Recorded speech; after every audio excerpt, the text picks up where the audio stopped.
Okay, now right here is one of the graves that, well, two of the graves that I was looking for. They were underneath brush. I had to move some brush, you know, real quick so I could show them to you guys. I pretty much knew where they were in relation to those. Those are, you can see those some empty vaults right there. And that one is broken into. You can see the coffin in that one. But right here, let me get through the thorns. Look at that. No shortage of those puppies. They're everywhere. Those are all over. Speaking of puppies, she's still with me.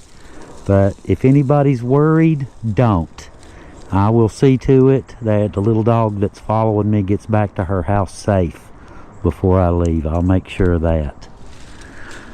Anyhow, right here is the grave that we are looking for.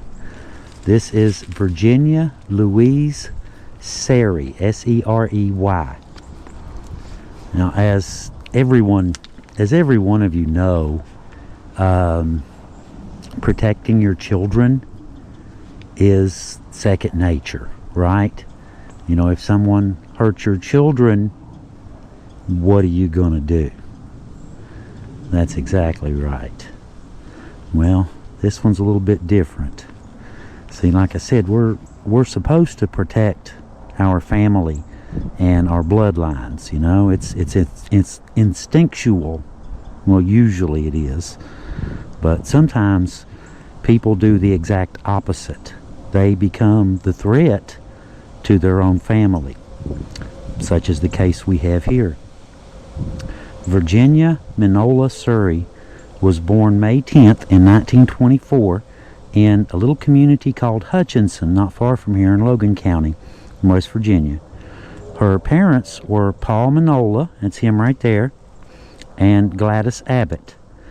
Logan was, like I said, in its heyday, a center of coal money. New people and businesses sprung up all over the place, making Logan a hot spot that rivaled many larger towns. A wave of murders came out of Logan in the summer of 1952, including the 3 deaths in a coal camp in a story that we covered a while back. Anyway, right after this horrible incident came another story even harder for locals to swallow. On June 15th, 1952, Virginia here, who was described in the newspapers as a pretty 26-year-old brunette, was married to James Surrey, who was a military man at one point, but was working at the Hutchinson Coal Company at the time. She also served in the Women's Army Corps, as you can see by the military grave. Now, State Trooper C.C. Lively, in the article, you know, relating to this story, he stated that Virginia here had approached her sons, a 4-year-old and an 11-month-old, and shot them both with a pistol in the head. The boys were found with 4-year-old James still holding a baby bottle in his baby brother Kenneth's mouth.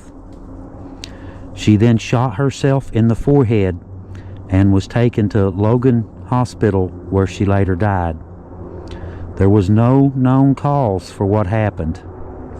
The father, James, eventually died in 1982 at 58 and was buried next to his mother in Huntington, West Virginia. Now, like I said, this one's a bit of a strange one, and supposedly the children are somewhere nearby. This one is just, it's a heartbreaking. I mean, stuff like this, you're kind of at a loss for words sometimes, you know, because it's your children, you know, and this is her father right here, Paul. I cleaned this one off as well so you guys could see it. That's Paul. And let me get around the thorns, get a closer look at hers.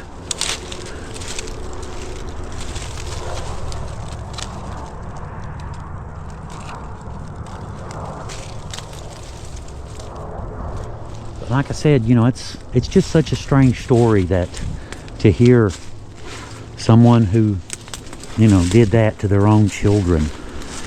All we know for sure is that it was a really horrific story at a really horrific time, and there's no good outcome. There's nothing good. There's nothing positive that came from any of it. Obviously, you know, the kids never had a chance to even grow up and see what they would have become. You know, James holding a baby bottle in his little brother's mouth when it happened, actually feeding his baby brother. In theory, the children would be very close here in the little family plot, the children. Anyway, here's one of the ones that I wanted to show you. Like I said, this abandoned cemetery, a lot of these folks, the wealthier ones, have moved their loved ones to other graves. But I just wanted to show you this one real quick since we're right here. And if you look, you can see part of the coffin rusted. I'm not sure what the deal is with that one. Because, I mean, if the body was removed, you would think the top would be. Unless they did put this back later after the fact, which is what I'm assuming, after the bodies were removed. Of this one, you can see the stand where the coffin goes on. No, that is the coffin, isn't it? That is the actual coffin right there. Hello, you're just everywhere, ain't you? You are just everywhere, little girl. Yes, you're like a squirrel, ain't you? You're like a little squirrel. Yeah, you're a good girl. I like you. Like I said, guys, don't worry about her. I'll make sure that she gets back home. If just in case it follows me in the woods, we'll make sure it gets back out. Yeah, you pretty girl. Yeah, you pretty girl. You little kissy face. Yeah, you little kissy face, ain't you? Yeah.